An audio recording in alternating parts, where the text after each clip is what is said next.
Cara, tem um mover escatológico aí. Não de uma terceira guerra mundial, porque eu não vou especular se pode ou não acontecer. A gente sabe que pode acontecer, mas existem algumas causas que mas é o futuro, diminuem isso. Vamos... Mas por que eu falo que é escatológico? Porque existem muitos judeus vivendo na Ucrânia. Ou viviam na Ucrânia. E essa guerra fez com que esses judeus saíssem da Ucrânia e retornassem a Israel, a Sião.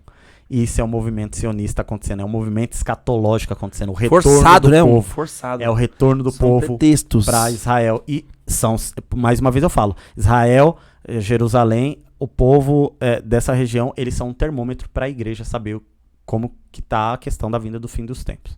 Tá? Então, dentro dessas questões escatológicas, essa é uma realidade muito poderosa. Você conseguiu mostrar na tela ou não deu tempo? Não, porque o computador não está identificando a imagem. Mas a galera depois pesquisa no mapa, porque vocês vão ver, Israel é um fechinho, problema, é muito pequeno. Problema, então, o que a gente precisa entender é essa questão. Hoje existe um movimento espiritual para destruir Israel. Só que Deus tem poupado esse povo e tem reunido esse povo. Então Jesus ele vem e no momento em que ele destrói, tem essa guerra no Meguido ali, que é a guerra do Amargedon, ele destrói.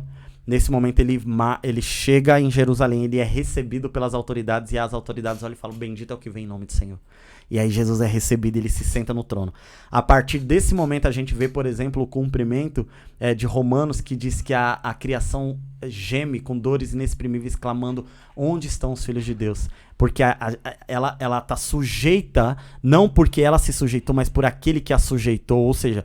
Quando a gente vem falando sobre os espinhos e abrolhos que existem na natureza hoje, sufocando a natureza, isso não existia antes, isso foi criado depois do pecado. Porque a natureza e todas as coisas elas estão subjugadas ao pecado. A Bíblia fala que o príncipe desse século cegou o entendimento. Então, o domínio que a gente precisa entender que Satanás tem, ele é um domínio real. A gente olha e fala assim, não, Deus reina aqui, Jesus está lá. Cara, Jesus está, mas... Quem domina hoje o mundo é Satanás. Tanto é verdade que quando ele vai tentar Jesus no deserto, o que ele oferece?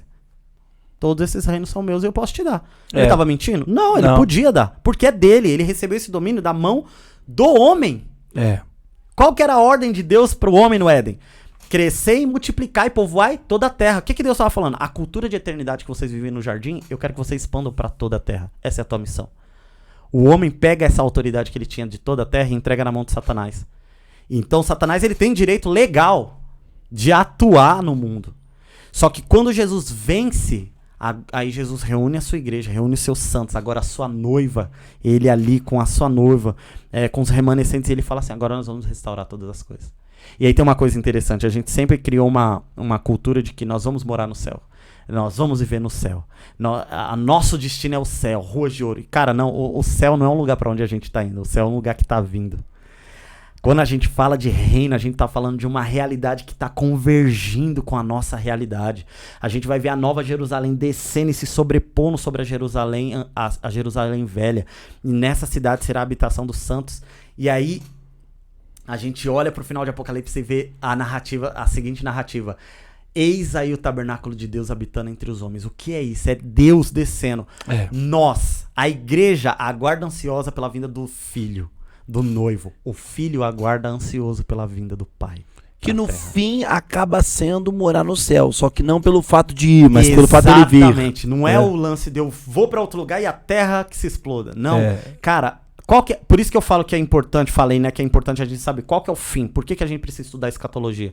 Pra entender o final. Qual que é o nosso final? Cara, restaurar todas as coisas com Cristo.